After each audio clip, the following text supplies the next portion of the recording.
Selamat siang dan salam sejahtera kita semua.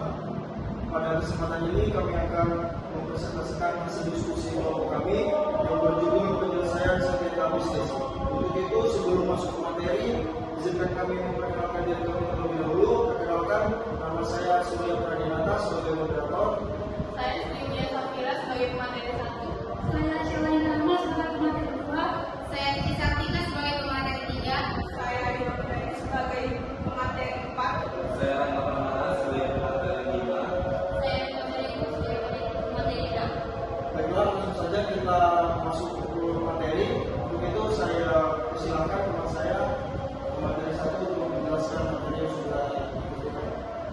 Yang pertama kita akan membahas tentang definisi sengketa bisnis, yang dimana sengketa bisnis adalah perselisihan yang timbul dalam hubungan hukum antara pelaku usaha baik individu maupun badan usaha akibat perbedaan kepentingan konversasi atau pelanggaran atas perjanjian yang telah disepakati.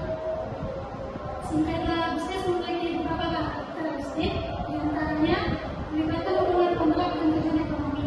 Bersifat kompleks karena bisa melibatkan hukum, teknis, dan ekonomi sekaligus. Bisa menyebabkan kerugian besar, misalnya karena keterlambatan produksi atau distribusi. Sering terjadi secara lintas negara, khususnya dalam perdagangan internasional. Multidimensi bisa masuk ke ranah hukum perdata, pidana, hingga administrasi. Selanjutnya, jenis-jenis sengketa bisnis.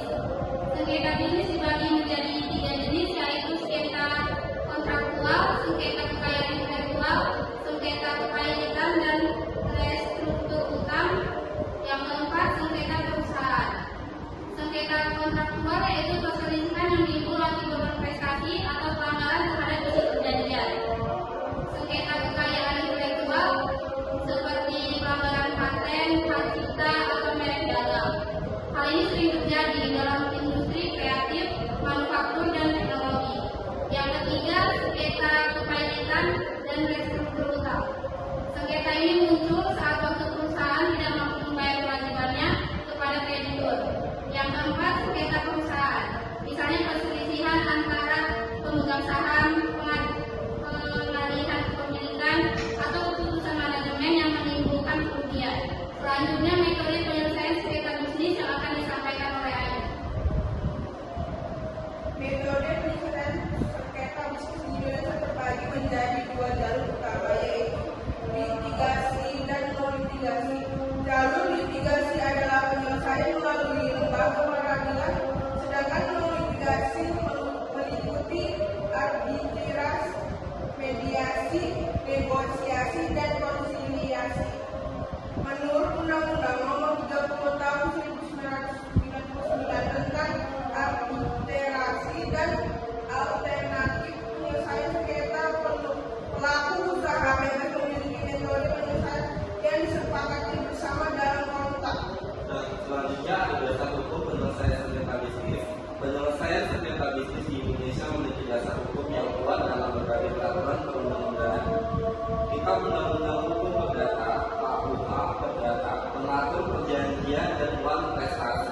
Undang-Undang Nomor 30 Tahun 1999 mengatur arbitrase dan alternatif penyelesaian sengketa. Undang-Undang Nomor 5 Tahun 1999 melarang monopoli dan persaingan usaha tidak sehat. Peraturan Mahkamah Agung dan lembaga arbitrase, panduan teknis dan prosedural penyelesaian sengketa bisnis.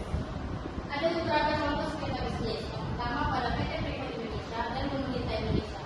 Pada masalah ini mereka bersengketa tentang perpanjangan kontrak tambang yang ada di Papua. Yang kedua ada pada Aqua serta mantan mitra distribusi.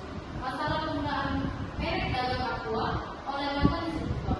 Dan yang ketiga Tokopedia dan kebocoran data pada tahun 2020. Masalah kebocoran data penggunaan Tokopedia. Dan yang terakhir itu tentang Apple dan Samsung pada internasional, sengketa paten desain dan teknologi smartphone. Nah, jadi kesimpulannya sengketa bisnis adalah hal yang wajar terjadi karena adanya perbedaan antara pelaku usaha. Bentuknya bisa beragam mulai dari prestasi atau ingkar janji, pelanggaran hak kekayaan intelektual, hingga konflik internal perusahaan. Oleh karena itu, pelaku usaha perlu memahami jenis-jenis dan cara menangani sengketa tersebut. Penyelesaian sengketa bisa dilakukan lewat litigasi atau pengadilan. maupun melitigasi seperti arbitrase, mediasi, dan negosiasi. Pilihan metode sangatlah tergantung pada jenis dan urgensi masalahnya. Hukum yang berlaku di Indonesia seperti KUH Perdata dan Undang-Undang Nomor 30 Tahun 1999 menjadi dasar hukum yang untuk menyelesaikan sengketa agar adil dan efektif. A few moments later. Terima kasih.